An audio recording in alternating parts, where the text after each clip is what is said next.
Buenas noches. Buenos días para todos. Ya me quedé con anoche, hablando anoche. Bien, vamos hoy a seguir con lo que es, dentro de este resumen del Antiguo Testamento, lo que es la monarquía, ¿no? El periodo de los reyes.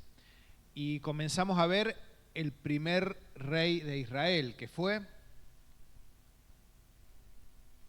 Saúl. Muy bien, el primer rey de Israel fue Saúl. Y el segundo gran rey de Israel, porque hay alguna cosita, ya lo vamos a explicar, fue David, ¿no? David. Bueno, el reinado de David se menciona mayoritariamente entre primera y segunda de Samuel, también primera de Crónicas y primera de Reyes. En todos esos libros van a encontrar acerca del reinado de David. Después, por supuesto, que el reinado de David fue tan prominente que se menciona un montón de veces en el Nuevo Testamento y en otros libros, pero mayoritariamente la historia en primera, segunda Samuel, primera de Reyes y primera de Crónicas. Nació en Belén, era el menor de 8 hermanos, David.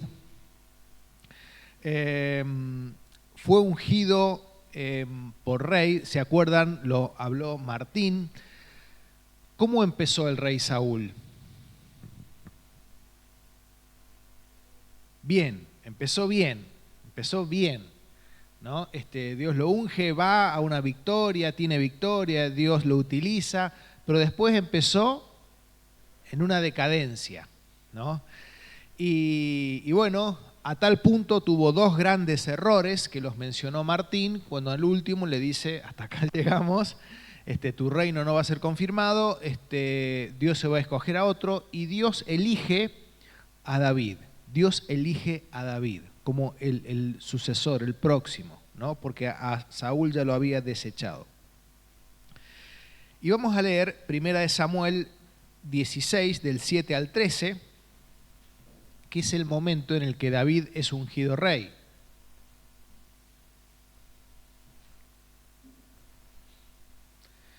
Vamos a leer 1 Samuel 16, ahí ya tiene el micrófono, está preparado el hermano. Muy bien.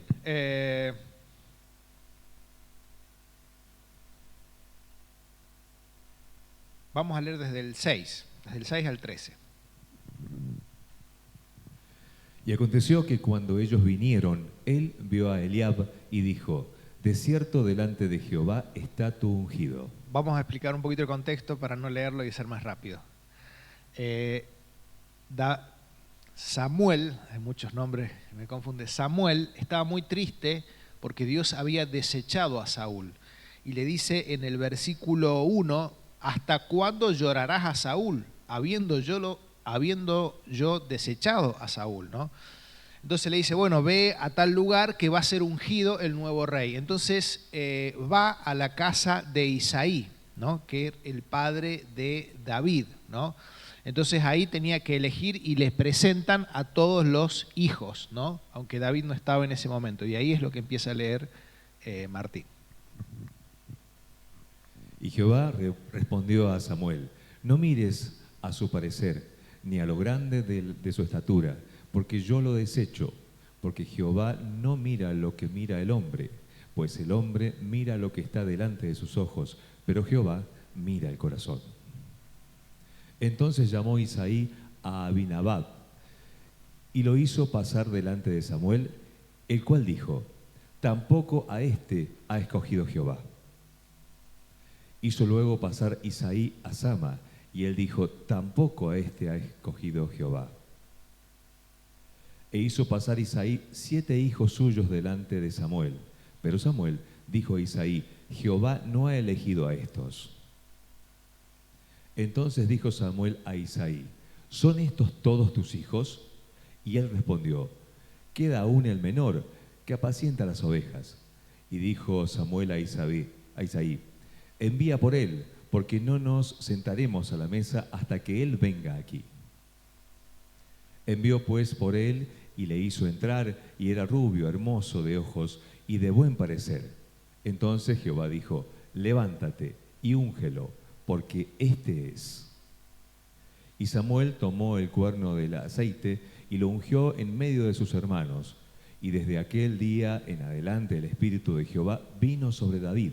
Se levantó luego Samuel y se volvió a Ramá. Muy bien. Aquí es una oportunidad hermosa para que si no tenés subrayado el versículo 7 en tu Biblia, lo subrayes, ¿no? Porque es un hermosísimo versículo. Lo leemos de vuelta. Versículo 7. Y Jehová respondió a Samuel, no mires a su parecer ni a lo grande de su estatura, porque yo lo desecho, porque Jehová no mira lo que mira el hombre, pues el hombre mira lo que está delante de sus ojos, pero Jehová mira el corazón. Qué enorme verdad, ¿no? ¿De qué nos preocupamos mucho las personas, los hombres, las mujeres? De la apariencia, de cómo nos vemos, de qué van a pensar los demás de mí, ¿no? De cómo aparento, ¿no? Pero Dios no mira nada de eso. Y capaz que nosotros, como la iglesia de la Odisea, ¿no? ¿Se acuerdan? Una iglesia que se jactaba de que, miren todo lo que tenemos. Riqueza no nos falta. Tal vez estaría la iglesia llena de personas, ¿no?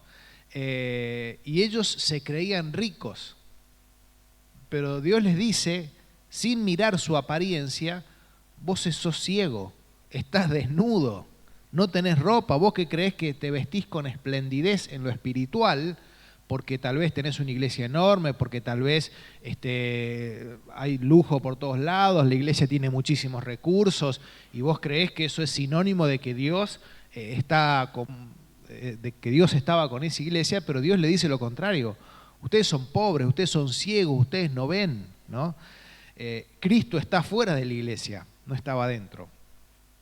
Entonces, qué importante entender esta gran verdad que Dios le dice a Samuel, porque Samuel, claro, ve al primero de los hijos, era grandote, fornido, y dice, es este, qué pinta de rey tiene, ¿no? La verdad que encaja bárbaro con los estereotipos que tenemos para un rey.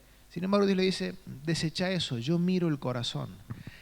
Y qué importante que pensemos, dado que Dios no mira lo que mira el hombre, no tanto cuál es mi apariencia, si bien por supuesto tenemos que andar alineados y con decencia y bien, pero Dios mirando lo que mira, que es tu corazón y mi corazón, ¿qué es lo que Dios está mirando? ¿Qué es lo que Dios está mirando? Porque Dios elige a David y al final, ya lo vamos a ver, pero al final de toda la vida de David, allí en Hechos de los Apóstoles, dice una gran verdad del rey David, que el rey David es un hombre conforme a mi corazón. ¿Y qué es lo que mira Dios? El corazón, el corazón. Por eso es que yo tengo que, como dice allí Proverbios, sobre toda cosa guardada, guarda tu corazón, porque de él mana la vida. El gran problema de los fariseos, ¿qué le decía Jesucristo relacionado a este tema a los fariseos? Sepulcros, lo escuché por ahí, sepulcros blanqueados. ¿Por qué? Por fuera está muy bonito el sepulcro, pero por dentro está lleno de corrupción, ¿no? Entonces, Jesucristo hizo mucho énfasis en eso. Cuidar las apariencias, pero descuidar lo más importante, que es el interior, el corazón, ¿no? Y es lo que más tengo que cuidar y es lo que mira Dios.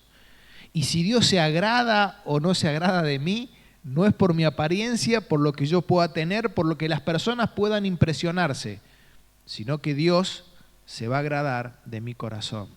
¿Se acuerdan cuando viene el centurión para que le sane un siervo?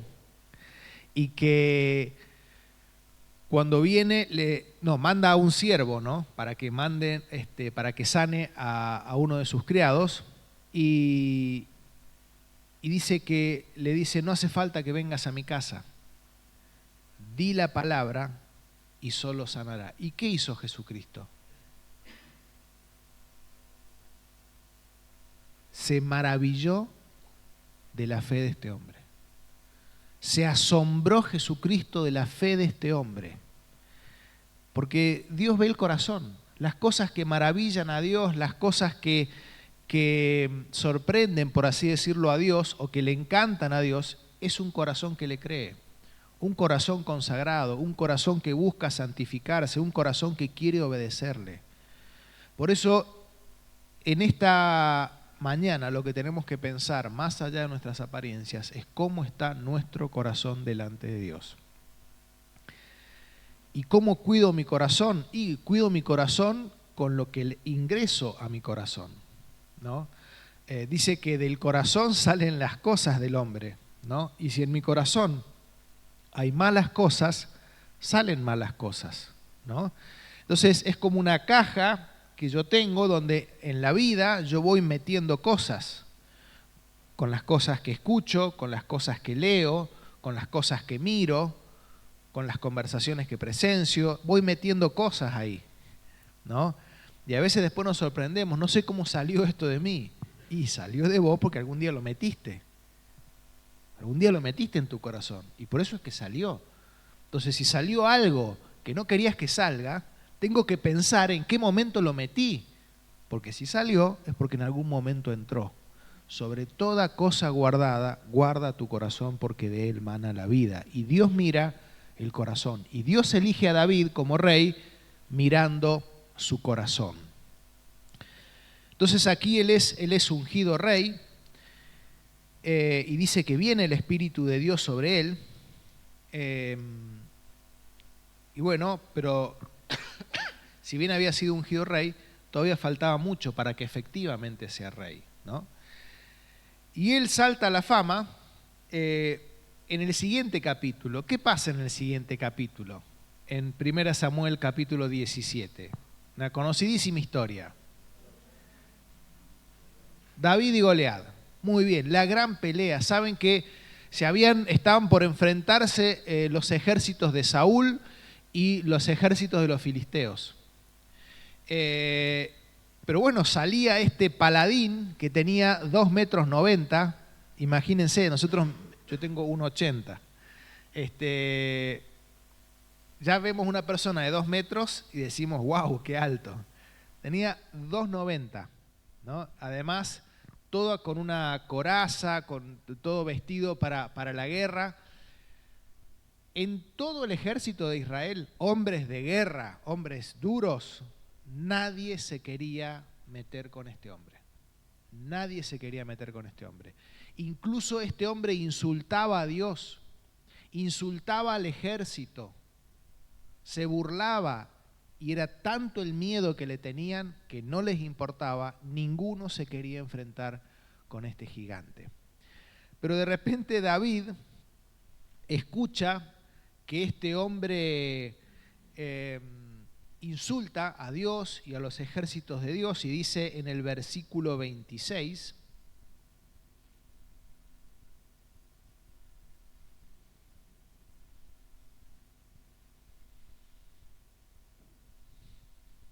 Entonces habló David a los que estaban junto a él, diciendo: ¿Qué harán al hombre que venciere a este filisteo y quitare el oprobio de Israel? Porque ¿quién es este filisteo incircunciso para que provoque a los escuadrones del Dios viviente?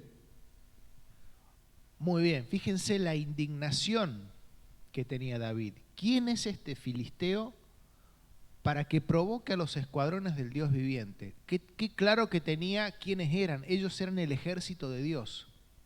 ¿Y quién es este filisteo para hacer semejante cosa? Entonces, él dice que él se va a enfrentar. Yo lo voy a enfrentar.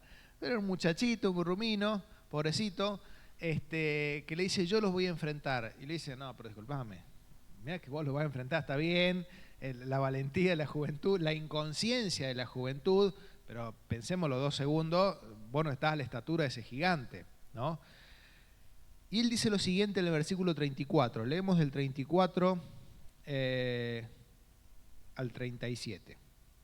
David respondió a Saúl: Tu siervo era pastor de las ovejas de su padre, y cuando venía un león o un oso y tomaba algún cordero de la manada, salía yo tras él y lo hería y lo libraba de su boca. Y si se levantaba contra mí, yo le echaba mano de la quijada, y lo hería y lo mataba. Fuese león, fuese oso, tu siervo lo mataba. Y este filisteo incircunciso será como uno de ellos, porque ha provocado al ejército del Dios viviente. 37. Añadió David: Jehová, que me ha librado de las garras del león y de las garras del oso, él también me librará de la mano de este filisteo. Y dijo Saúl a David: Ve, y Jehová esté contigo. Fíjense qué hermoso esto, cómo Dios, desde el momento en que David fue ungido rey, dice que el Espíritu estaba sobre él, ¿no? Y en esas tareas que él realizaba de cuidar a su rebaño, a veces venía un león a comerse a las ovejas. ¿Y qué hacía David? Patitas, ¿para qué te tengo? Y se rajaba para la casa. No, lo enfrentaba. Enfrentaba al león y lo mataba. Venía el oso a comerse las ovejas. Fíjense, acuerdan que la diferencia que hace Jesucristo allí en Juan 10 entre el asalariado y el buen pastor. El buen pastor da su vida por las ovejas, más el asalariado ve el peligro y huye, ¿no? Si Dios elige a David era porque era un buen pastor. Y así como cuidó a sus ovejas, iba a cuidar a la nación. Entonces, cuando venía el oso, David también lo enfrentaba. Pero, ¿qué entendía David? ¿Por qué David vencía al oso y vencía al león? Porque Dios estaba con él. Él lo dice. Así como Dios me permitió vencer al león y vencer al oso, este filisteo no va a ser distinto. Porque yo contra ese león y contra ese oso no tenía posibilidad. Eran más poderosos que yo. Pero yo ya aprendí, por medio de esas experiencias de mi pasado, que en Dios se puede confiar. Y este es un poquito más grande, pero mi Dios es mucho más grande que Él. Entonces yo voy a confiar y ya aprendí. Me encantan estos versículos porque Dios nos va preparando para cosas mayores. Y tal vez hoy estás peleando con un oso, hoy estás peleando con un león, hoy estás peleando con un puma, algo más chiquito, con un gato montés, no lo sé cuál sea tu pelea de hoy. Pero sí lo que sé es que Dios te está preparando. Dios usa cada una de esas peleas con esos enemigos que se presentan para que tu fe crezca, para que vayas conociendo a ese Dios de poder, para que vayas conociendo a ese Dios que hace cosas que son impensadas y que te utiliza para sus propósitos y hacer cosas que humanamente no están a tu alcance, a mi alcance.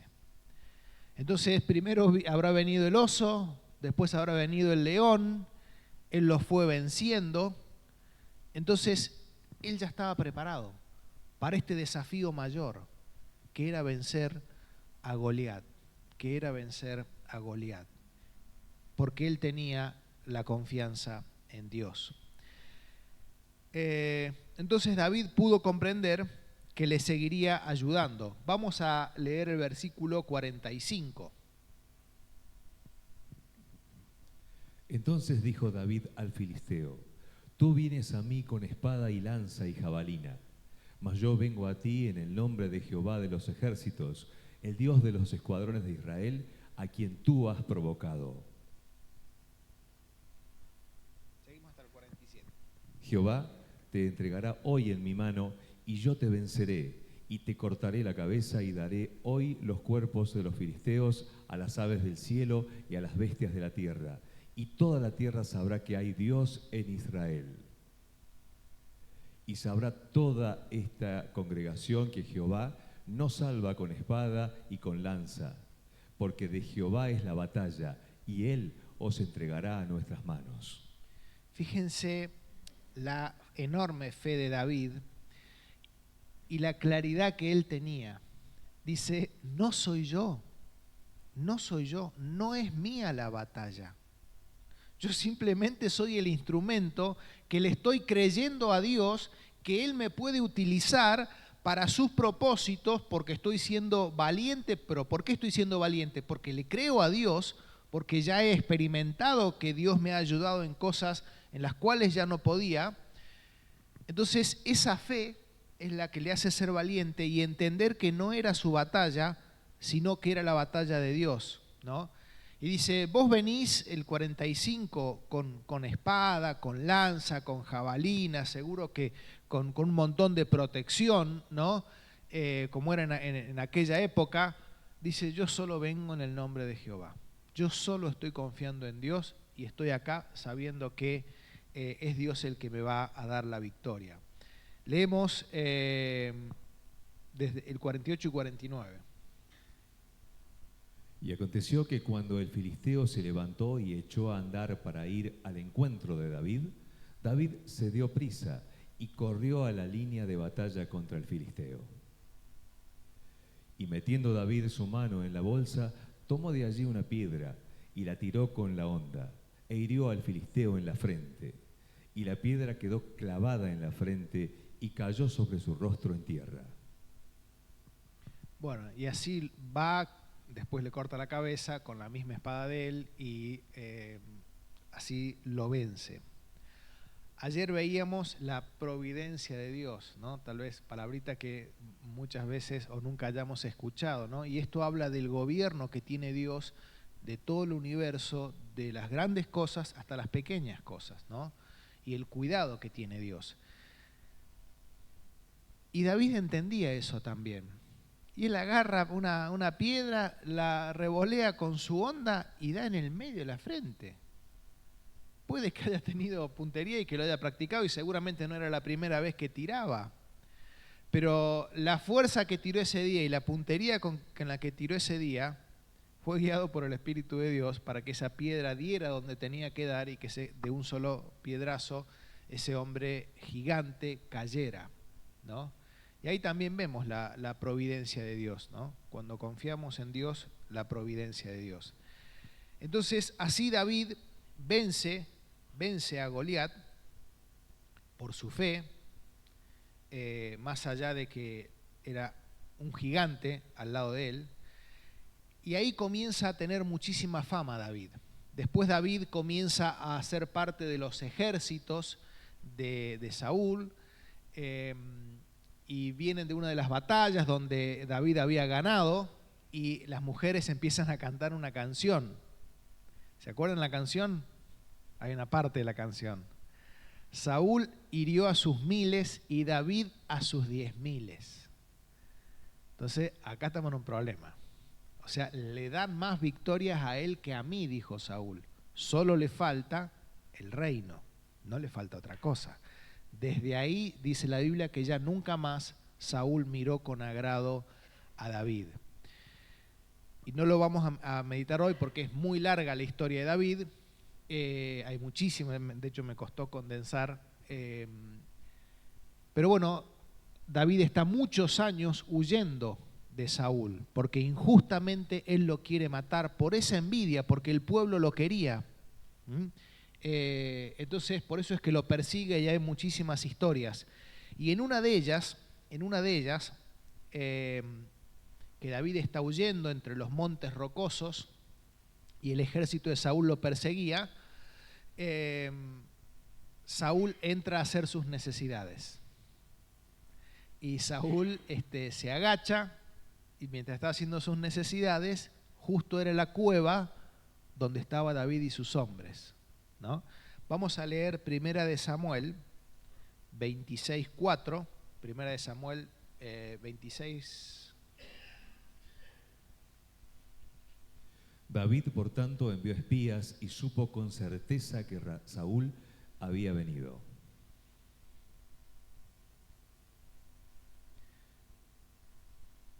Perdón, Traspaparé los números. 24:6.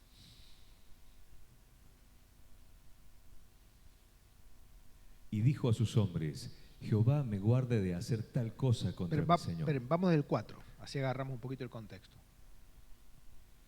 Entonces los hombres de David le dijeron: He aquí el día de que te dijo Jehová, he aquí que entrego a tu enemigo en tu mano, y harás con él como te pareciere.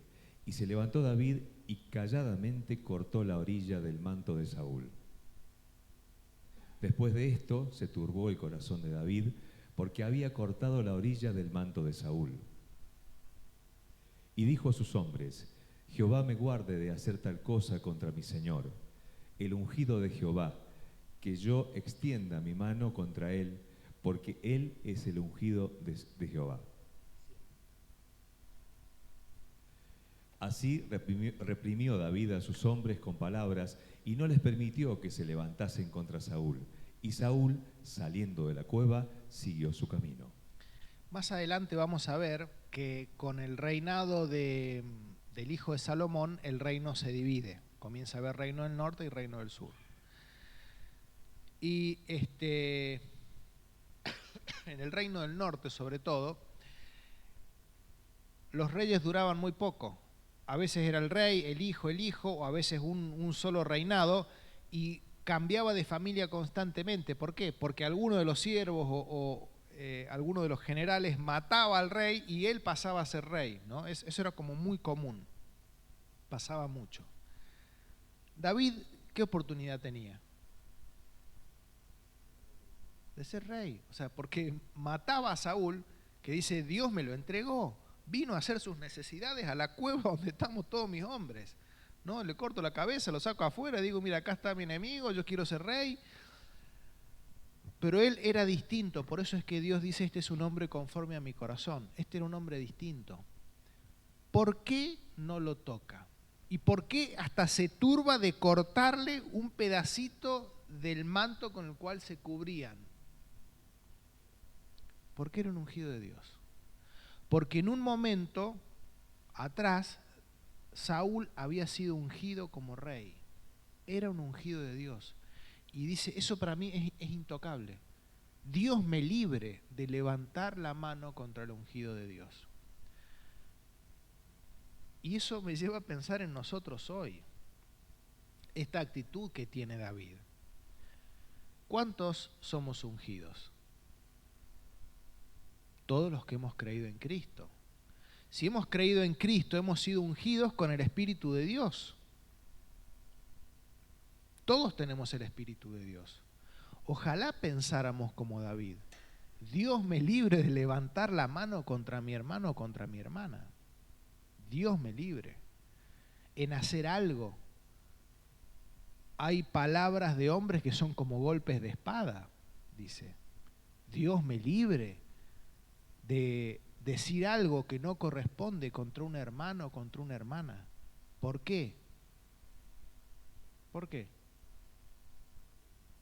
Porque es un ungido de Dios. ¿Por qué es un ungido de Dios? Dios nos libre.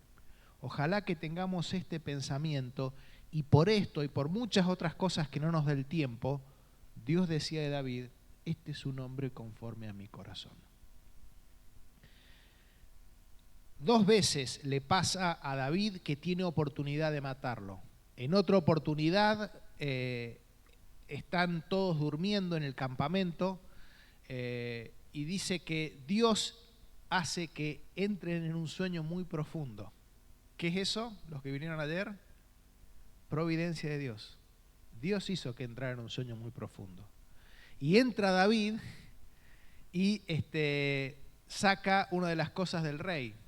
Y después, cuando está lejos, le da voces al rey. Mirá, tengo esto, pude haberte matado, no te quise matar porque tuve temor.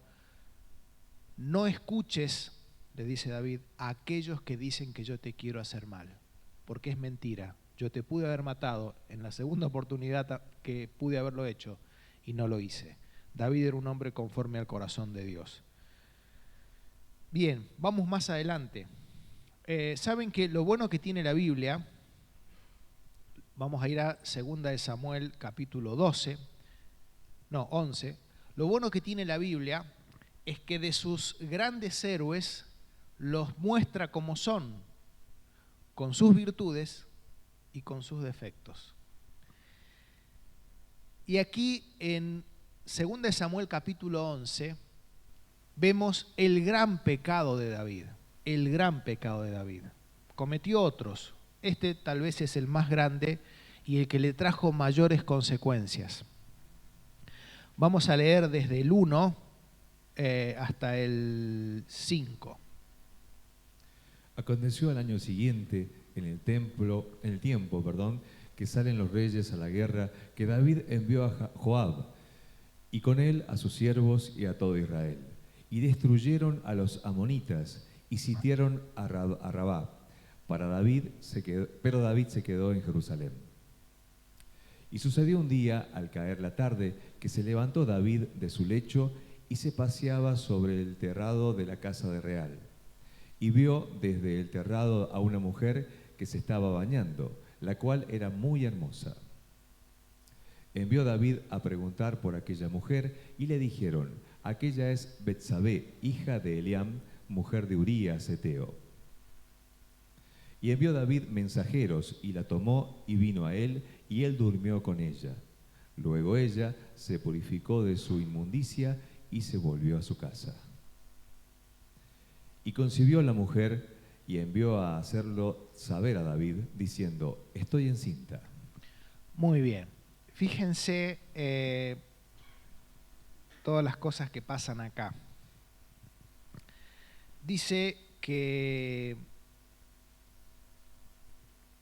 el versículo 1 dice: en el tiempo que salen los reyes a la guerra, esto probablemente era la primavera de aquel lugar, era donde los reyes tenían que estar en el campo de batalla, tal vez no con la espada, pero sí dirigiendo a sus soldados, y ellos estaban tratando de tomar una ciudad. Entonces, primero, él no estaba donde debía estar. Él no estaba donde debía estar, ¿no? Y cuando no estamos donde debemos estar, estamos en un problema. Y David estaba ocioso. David estaba ocioso en ese momento. Hay otro detalle que nos hace ver lo ocioso que estaba David. Versículo 2. Y sucedió al siguiente día, al caer la tarde, que se levantó David de su lecho. ¿Qué es el lecho?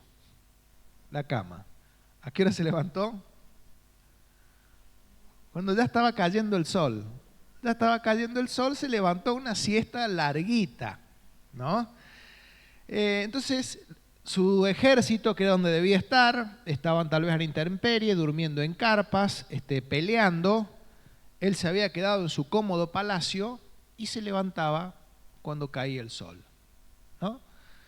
Estaba en un momento de ocio. Y hay un conocido refrán, ¿no?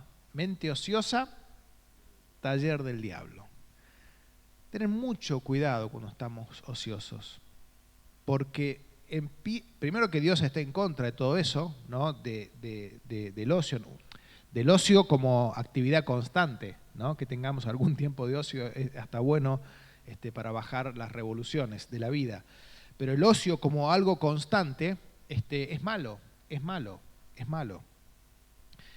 Entonces, en este contexto es que David empieza a pasearse por su terraza y ve una mujer que se estaba bañando, ¿no? Tal vez un poco descuidada.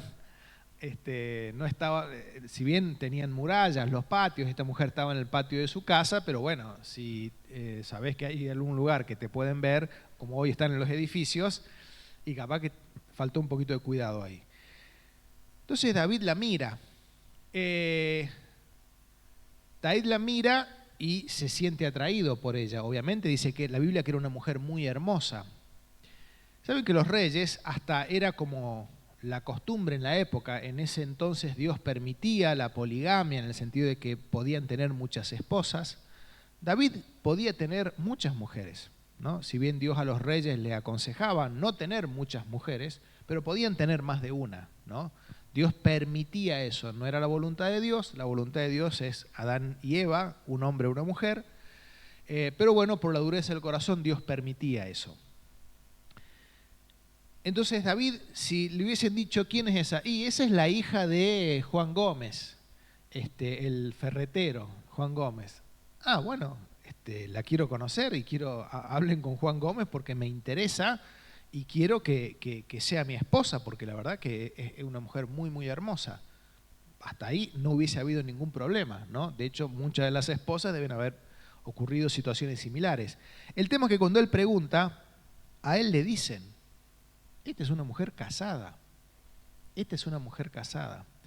Y fíjense, un hombre conocedor de la Escritura, porque David leía la Escritura. David compuso un montón de salmos, ¿no? Muchos de los salmos que leemos en el libro de los Salmos fueron escritos por David.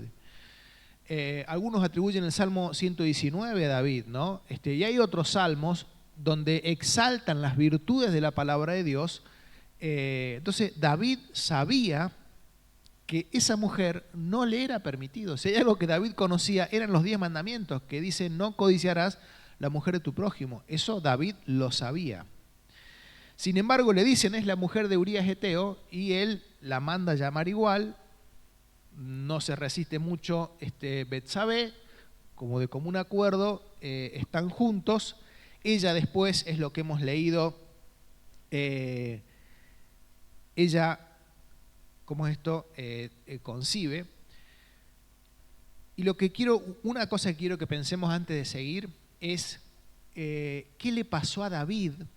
¿Qué le pasó a David que no pudo parar cuando le dijeron, esta mujer es casada? Porque ahí empezó, o no es que ahí empezó, ahí se manifestó que había un problema en su interior. Pero grabémonos algo, nunca la caída es repentina. Nunca la caída es repentina. La caída es en un momento, pero hay cosas que vinieron pasando con anterioridad que hacen que yo termino en eso, o se manifiesta evidentemente en ese momento. Y muchas veces es que, o seguro es eso, perdemos la comunión con Dios. Perdemos la comunión con Dios. Tal vez dejamos de leer, dejamos de orar, ya no nos congregamos como antes, ¿no? Entonces, nosotros nos estamos a nosotros mismos desprotegiendo. Porque nuestra protección contra no pecar es estar cerca de Dios, es estar en comunión con Dios, porque de Él es que obtenemos la fuerza para resistir a la tentación. Pero cuando nos alejamos de Dios, empezamos cada vez más a debilitarnos. Los no rotundos que decíamos antes ya no son no tan contundentes, pasan a ser no con dudas. Ya no es un no, sino un ni, y después terminan en un sí. Entonces, nunca la caída es repentina. Siempre empezamos mal espiritualmente, descendiendo, decir, che, no entiendo por qué, cómo este hermano, esta hermana fue a hacer esto. Hay que mirar para atrás. ¿Cómo estaba su relación con el Señor? ¿Cómo estaba su comunión? Y hace mucho tiempo que esa comunión había sido interrumpida. Bien, seguimos. Entonces, ¿qué problema? Esta mujer estaba embarazada. ¿Y su esposo dónde estaba? En el campo de batalla. O sea, acá hay un problema, ¿no? Va a ser evidente que esta mujer lo engañó a su marido. Entonces, ¿qué hace David? No vamos a leer para ir más rápido. ¿Qué hace David? Lo manda a llamar a su marido. Come con él.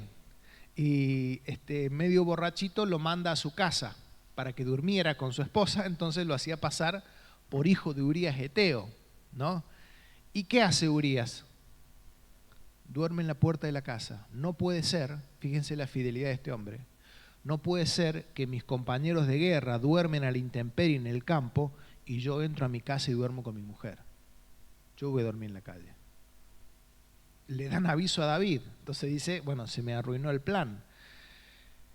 Dicho eso, además de que David comete el pecado contra Dios de tomar la mujer de su prójimo, David comete el pecado de traición. ¿Por qué? Porque Urías Heteo, si ustedes leen en la historia de David, ¿en qué grupo selecto estaba Urías Heteo? Pero hay un grupo, sí, tiene un nombre ese grupo, los valientes de David. Entre los 30 valientes de David, que era un grupo de hombres que hacían hazañas, que eran muy conocidos por David, estaba Urías Heteo.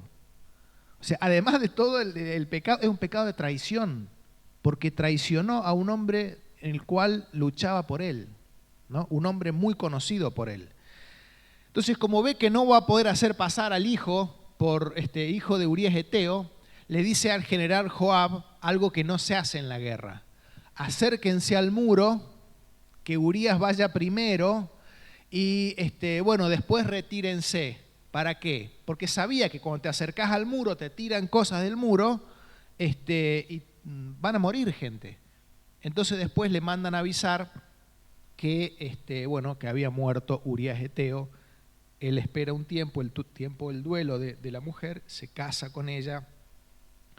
Y en el capítulo 12 viene el profeta Natán. Vamos a ir rápido, en el capítulo 12 viene el profeta Natán y le cuenta una historia el profeta Natán. ¿Se acuerdan? Que le dice, un hombre tenía un invitado, y dice, era un hombre muy rico que tenía muchas ovejas, y había un hombre que tenía una sola ovejita. Y este hombre tomó la sola ovejita de este hombre y la sirvió para sus invitados. Entonces David se enoja muchísimo y dice, ese hombre es digno de muerte. ¿Cómo va a ser semejante barbaridad? Y Natán le dice una frase muy conocida: tú eres ese hombre, tú eres ese hombre. Otros reyes, cuando les marcaban el pecado, se enojaban, querían matar al profeta. Nosotros podemos ser hombres y mujeres conforme al corazón de Dios. Tenemos que buscar a Dios. Y si hemos pecado, podemos seguir siendo hombres y mujeres conforme al corazón de Dios. Este pecado de David fue gravísimo. Adulterio, traición, asesinato. Pero Dios resume su vida y dice, fue un hombre conforme a mi corazón. ¿Por qué? ¿Dios está de acuerdo con esas cosas? No. Pero cuando Dios lo confrontó con su pecado, David se arrepintió. David se arrepintió. Y dice el versículo, el 7, entonces dijo Natán a David, tú eres aquel hombre. Así ha dicho Jehová, Dios de los ejércitos, yo te ungí por rey de Israel y te libré de la mano de Saúl. Te di la casa de tu señor y las mujeres de tu señor en tu seno. Además te di la casa de Israel y de Judá. Y si esto fuera poco, te habría añadido mucho más. ¿Por qué pues tuviste en poco la palabra de Jehová, haciendo lo malo delante de mis ojos? Entonces dice el 13, entonces dijo David a Natán, pequé contra Jehová. Y dijo Natán a David, también Jehová ha remitido tu pecado, no morirás. Entonces David se arrepiente. Pero hay veces cuando pecamos y nos arrepentimos, ¿qué hace Dios con nosotros? Nos perdona. Pero siempre acordémonos de esto. Cada vez que vos pecás, es como que clavás un clavito en una madera, ¿no? Cuando te arrepentís, ¿qué pasa? Sacás ese clavito. El clavito no está. Dios ya te perdonó. ¿Qué quedó en la madera? El huequito. Aquellos que tal vez tuvieron una vida de excesos, drogas, alcohol, y se arrepienten, ¿Dios los perdona? Dios los perdona. Pero hay marcas que quedan. Hay marcas que quedan. Y esto es lo que le pasó a David. Por cuanto has pecado e hiciste blasfemar el nombre de Dios, va a haber problemas en tu familia. Y si seguimos leyendo la historia de David, un hermano violó a una hermana. Otro hermano mató a otro hermano. Uno de los hijos quiso robarle el reino y él tuvo que salir huyendo. Después los generales mataron a ese hijo. Montón de problemas familiares que vinieron después de ese pecado de David. Porque David, como dice en el versículo 9, ¿por qué tuviste en poco la palabra de Jehová haciendo lo malo delante de sus ojos? ¿Por qué tuviste en poco todo lo mucho que yo te di y te hubiese dado más? Tuviste en poco, menospreciaste lo que Dios te había dado, por eso pecó. Terminamos.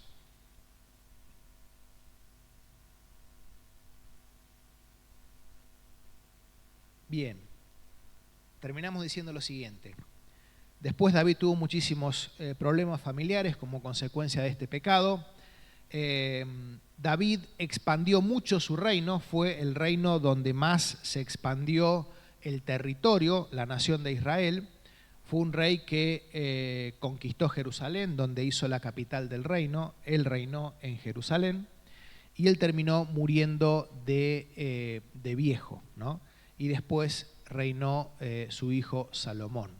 Él quiso construir un templo a Dios. Fíjense el hermoso pensamiento que tenía David, que es bueno que lo tengamos nosotros. Dice, no puede ser que yo vivo en un palacio y el arca de Dios está entre tiendas.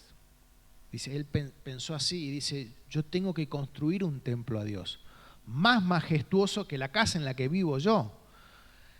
Y Dios le dice por medio del profeta Natán, está muy bien lo que pensás, pero no lo vas a hacer vos por cuanto has derramado mucha sangre. Tu hijo, el que viene después de vos, él lo va a construir. Entonces David se alegra muchísimo porque ya le hablaba de confirmar el reinado de su hijo. Y fue Salomón el que construye el templo, pero el que acumula para construir ese templo fue David. Por estas cosas Dios decía que David era un hombre conforme a su corazón, porque pensaba en Dios, pensaba en la obra de Dios. Era un hombre, David, de creerle a Dios y era un hombre de dependencia y de oración. Termino con una sola cosa. De las primeras cosas que Dios hace, que David hace cuando empieza a reinar, es traer el arca. Y hay una frase muy significativa. Dice, porque en los días de Saúl no se le había dado importancia. ¿Qué representaba el arca? La presencia de Dios. Durante todo el reinado de Saúl, la presencia de Dios no fue importante.